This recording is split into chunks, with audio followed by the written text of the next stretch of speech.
Доктортой хөгжлийн боловсролын үзэл санааг Монголын боловсролын үйл ажиллагаанд нэвтрүүлэхтэй уялдан ерөнхий боловсролын сургуулийн багш нарыг чадваржуулах 2 өдрийн сургалтыг зохион байгууллаа.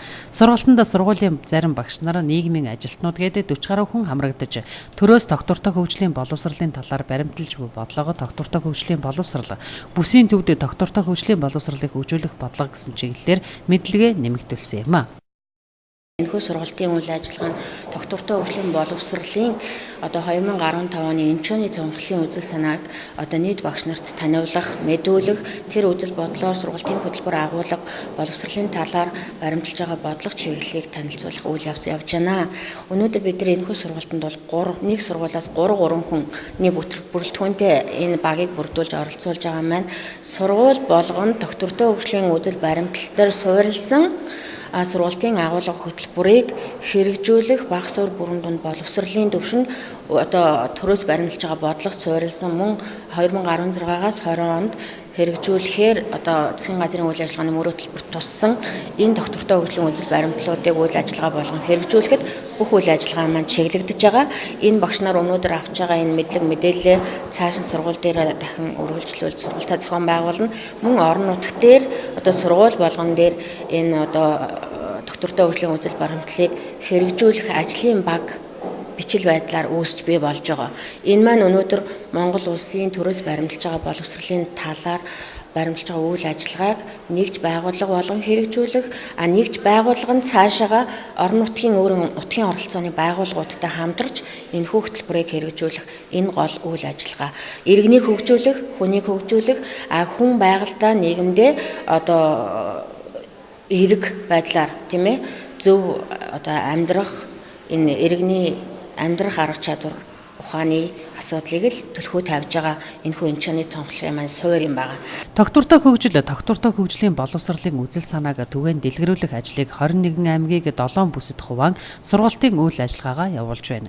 Хүний хөгжлөөс улс орны болон дэлхийн хөгжил шууд хамааралтай болохыг дэлхийн улс орнууд боловсрол 2030 энэчүүний тунхаглалаар баталсан. Тиймээс багшийн хөгжил, гэр бүлийн хөгжил, хүүхдийн хөгжил, нийт иргэдийн амгалан тайван амьдрах арга ухааныг бий болгоход мэдлэгт суурилсан боловсролын үйлчилгээг чухалчлаад байгаа юм а. Иймд нийгмийн бүхий л хүрээнд мэдлэгээр дамжсан оюуны чадварыг дээшлүүлэхийг зорж байна.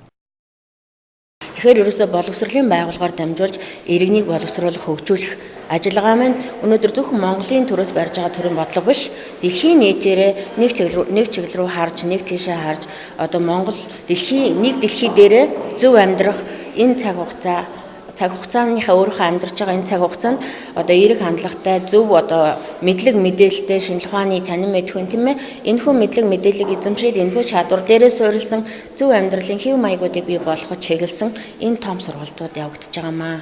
Энэ сургууль зөвхөн өнөөдөр Улаанбаатар хот биш, Ховд аймагт биш, Дундгов аймаг, Сүхбаатар аймаг цаашдаа Орхон, Сэлэнг, Завхан аймагуудад буюу 7 бүсийн хэмжээнд үндэсний хэмжээнд зохион байгуулагдана.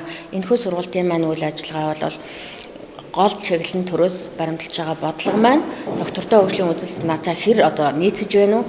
Дээрээс нь гендерийн тэгш байдлыг хангах хууль, дээрээс нь саяхан гарсан хүүхэд хамгаалах, хүүхдийн эрхийг хангах тухай хууль, гэр бүлийн хүчирхээлийн тухай хууль.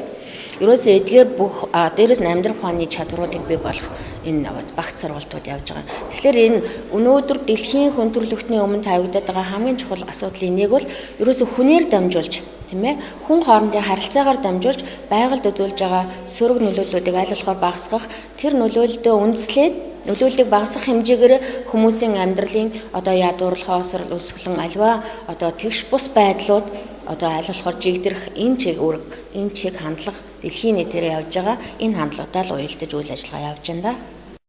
Ийхүү доктортой хөгжлийн боловсролын үзэл санааг түгээн дэлгэрүүлэх ажлыг 21 аймгийн 7 бүсэд хуваан сургалтын үйл ажиллагааг явуулахаар төлөвлөсний дагуу тус сургалт Ховд аймагт амжилттай зохион байгуулагдлаа. Хүний хөгжлөөс улс орны болон дэлхийн хөгжил шууд хамааралтай болохыг дэлхийн улс орнууд боловсрол 2030 энэчүүний тунхаглалаар баталсантай уялдан багшийн хөгжил, гэр бүлийн хөгжил, хүүхдийн хөгжил, нийт иргэдийн амгалан тайван амьдрах арга ухааныг бий болгоход мэдлэгт суурилсан боловсролын үйлчилгээг чухалчилж байгаад сургалтын ач холбогдол оршиж байсан юм а.